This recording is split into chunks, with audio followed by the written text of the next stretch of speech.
Oke, untuk membahas anomali hasil pemilu 2024 saat ini sudah bersama kita Henry Satrio selaku analis politik. Selamat sore, siang menuju sore ini Mas Henry Sore Satrio. boleh lah, sore. Sore boleh lah ya. Oke. Oke, langsung saja. Mas Hensat, ini kan cukup menarik ya kalau kita melihat hasil dari quick count per hari ini. Kalau kita lihat Pak Prabowo yang kemudian unggul di Pilpres tapi partainya ini urutan nomor 3. Ya. Berbanding terbalik. Untuk PDI Perjuangan ini pileknya nomor 1 tapi capres yang diusungnya ini nomor 3 dalam Pilpres. Apa yang kemudian fenomena bisa kita lihat? Apakah memang ada mesin partai yang terbelah konsentrasinya karena pemilu berbarengan atau seperti apa? Yang pertama jawaban dari pertanyaan Vita yang pertama itu adalah Jokowi efek. Okay. Jadi jelas faktor Jokowi itu memang membelah hasil Pilpres dan Pileg. Kenapa saya katakan demikian? Pilpres pada saat pendukung atau penyuka Jokowi menentukan pilihan ke calon presiden, dia akan melihat Pak Jokowi mendukung siapa. Nah, walaupun Pak Jokowi tidak pernah mendeklar, tapi kan ada Mas Gibran anaknya. Dan Pak Jokowi juga beberapa kali spill foto ya, apa ya bahasanya ya. Menampilkan foto. Menampilkan foto atau membocorkan foto-foto kebersamaan dia dengan Pak Prabowo terakhir yang makan bakso waktu itu ya. Nah, itu membuat pemilih Prabowo yang menyukai Pak Jokowi itu otomatis akan memilih Prabowo. Nah, tapi untuk partai politik tunggu dulu gitu. Untuk partai politik Pak Jokowi lebih dekat kemana? Ya akhirnya terjawab lebih dekat ke PDI Perjuangan karena memang Pak Jokowi juga belum pernah mengatakan atau menyatakan dia keluar dari PDI Perjuangan. Kenapa tidak ke Gerindra? Yang nggak ada. Pak Jokowi bukan di Gerindra. Yang di Gerindra itu Pak Prabowo. Maka angka loyalis Gerindra itu tidak berbeda jauh dengan 2019. Sekarang versi quick count kan dapatnya 13%. Nah, kenapa kemudian Golkar juga naik gitu?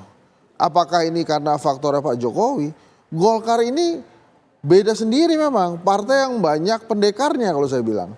Dan dia adalah partai publik gitu, terbuka buat publik. Sehingga masing-masing caleg Golkar itu bertanggung jawab terhadap suaranya. Yang otomatis juga akan terakumulasi ke suaranya Golkar. Itu jadi anomalinya.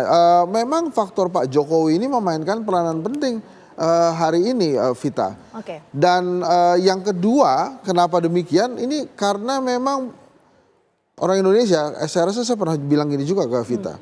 Termasuk saya, itu pada saat memilih, mencoblos, beda kertas, beda pikiran.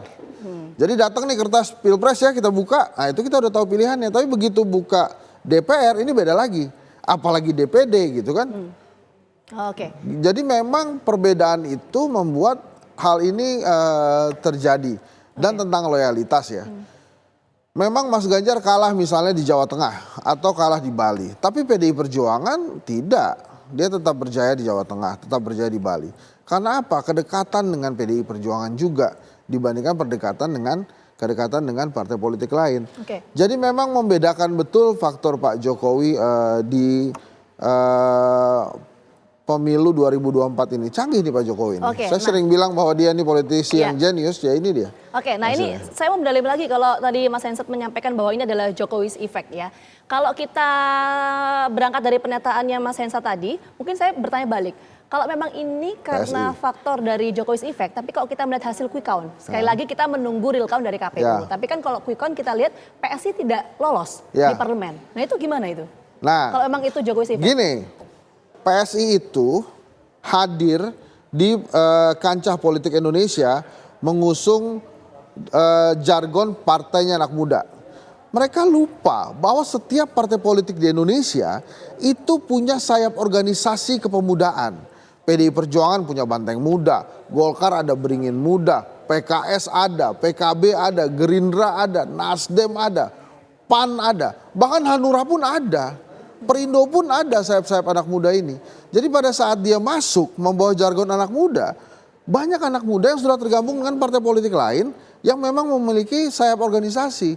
Bahkan kalau saya tidak salah, hari ini tuh PSI tidak memiliki sayap organisasi layaknya partai politik. Emang agak ajaib ini partai. Jadi kalaupun dia dapat 2, sekian ini, itu udah alhamdulillah tuh. Itulah faktor Kaisang yang, nah ini jawaban kedua, terlambat hadir di PSI. Kenapa saya katakan terlambat? Itu kalau nggak salah DCT itu sudah final pada saat Kaisang masuk. Sehingga dia tidak lagi bisa menjadi calon anggota legislatif. Oke, jadi ini bukan karena faktor Pak Jokowi, tapi tergantung pada sistem yang terbentuk di PSI-nya. Iya. Anda menyampaikan seperti itu ya? Ada faktornya Pak Jokowi. Ya nambah beberapa koma itu, 0, sekian itu faktornya Pak Jokowi dan Kaisang yang memang datangnya tiba-tiba dan terlambat. Dan tentunya kan jangankan di masyarakat, di PSI-nya sendiri saja, saya yakin masih banyak yang cegukan tuh. Ngelihat Kaisang jadi ketua umum setelah 2 hari jadi anggota biasa itu maksud saya. Jadi memang PSI ini agak case yang berbeda. Oke. Gitu. Nah ini menarik lagi, kalau tadi kita bicara soal Jokowi's effect, tapi begini Mas Hensat, bagaimana kemudian ini kan jadi pertanyaan publik juga, apa yang kemudian membedakan case misalnya di pemilu 2024 kalau tadi Mas Hensat menyampaikan bahwa ini adalah faktor karena Presiden Joko Widodo. Kalau misalnya kita berkaca di pemilu 2009, waktu itu yang diusung Pak SBY, partai pengusungnya Demokrat menang pileg. Terus kemudian 2014 juga gitu, 2019 juga gitu, apa yang membedakan? 2009 Demokrat menang pileg karena Pak SBY-nya presiden waktu itu.